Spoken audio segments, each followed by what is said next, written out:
왜 우리는 경제적인 자유를 갈망할까요? 그 이유는 내가 좋아하는 것을 할 때 근로소득을 하지 않아도 돈에 구애받지 않고 살기를 원하기 때문입니다. 그러니까 먹고 싶은 거, 사고 싶은 거, 선물하고 싶은 거 이런 것들을 아무런 제약 없이 당장 실현하기 위해서죠.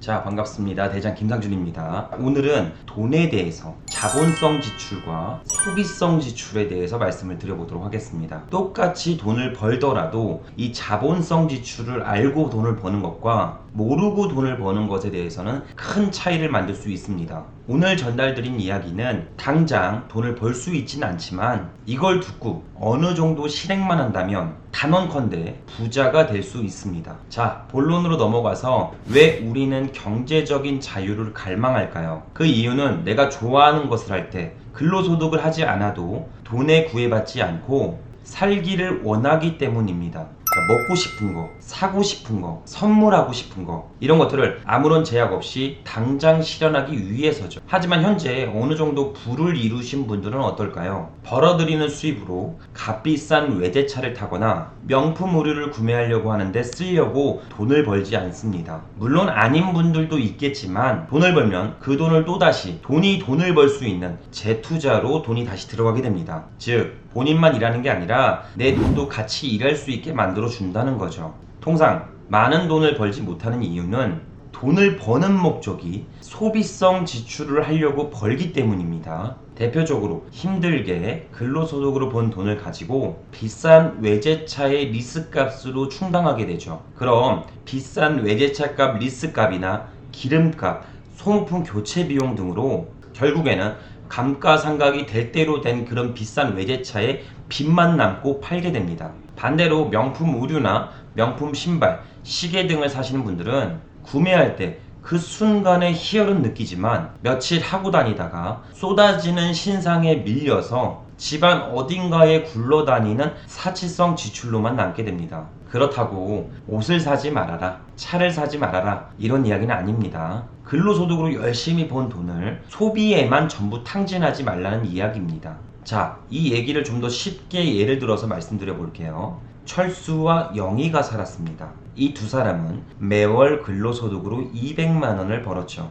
두 사람 다 기본적인 지출 100만 원을 제외하고 남은 금액이 100만 원 정도가 생기게 됩니다. 철수는 한 달 동안 사고 싶었던 옷들을 사거나 친구들에게 한턱 쏘면서 남은 100만 원의 소비성 지출을 하게 되죠. 반대로 영희는 한 달 동안 미래 가치가 유망한 주식의 남은 금액 20%를 배분하고 부동산 경매 공부를 통해 소액으로 소유할 수 있는 부동산을 공부하기 시작합니다. 자, 이렇게 영희와 철수는 5년이라는 시간이 지나게 돼요.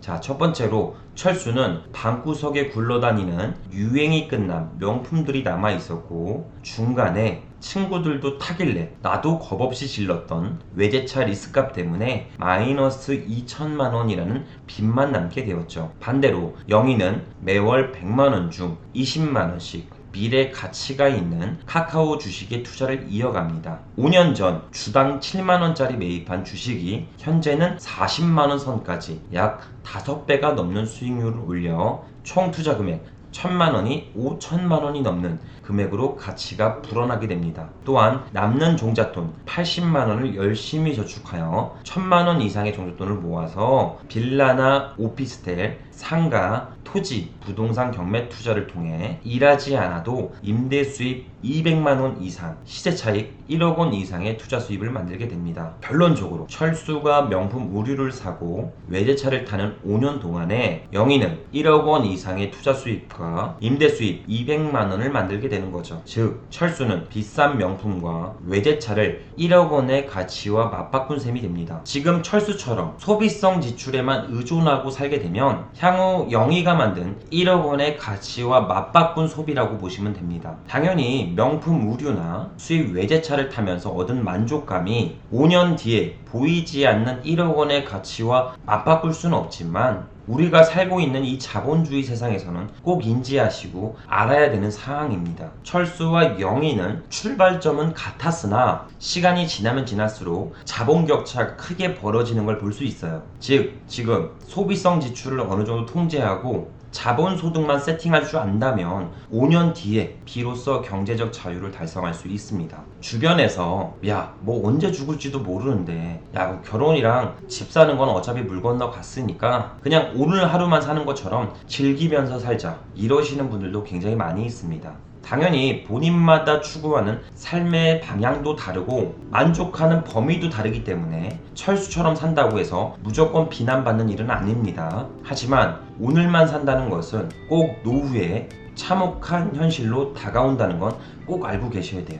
하지만 반대로 경제적 자유를 갈망하고 어제보다 나은 오늘 부자가 되고 싶다면 철수가 아닌 영희처럼 자본소득을 세팅하셔야 됩니다. 즉, 돈은 소비성 지출을 하려고 모으는 게 아니라 자본소득을 세팅하려고 모은다고 생각하셔야 돼요. 내가 지출을 하는 동안 각종 세금 때문에 나라의 곳간만 채워지고 기업에 사용하는 제품을 구매하기 때문에 기업은 부자가 돼갑니다. 결과적으로 나만 가난해지고 남들은 부자가 되는 형태이죠. 기업에 만드는 제품을 단순 사용하면서 기업의 이윤만 불려주는 게 아니라 기업의 주식을 구매해서 공동 투자를 하셔야 됩니다. 또한 임대인에게 월세나 전세를 세팅해서 투자금을 만들어주는 게 아니라 내가 양질의 부동산을 볼 수 있는 시야를 키워서 생산자가 되셔야 됩니다. 결과적으로 근로소득으로 해서 번 돈을 소비성 지출에만 모두 탕진하는 게 아니라 자본소득, 즉 돈이 일할 수 있게 취직을 시켜주셔야 됩니다. 자, 오늘 여기까지 말씀을 좀 드릴게요. 오늘 자본소득과 소비성 지출에 대한 소득을 말씀을 좀 드렸습니다. 다같이 자본소득을 좀 세팅을 해서 어제보다 나은 오늘을 만드셨으면 좋겠습니다. 자, 긴 영상 시청해주셔서 감사드리며 항상 양질의 영상으로 보답드리도록 하겠습니다. 감사합니다.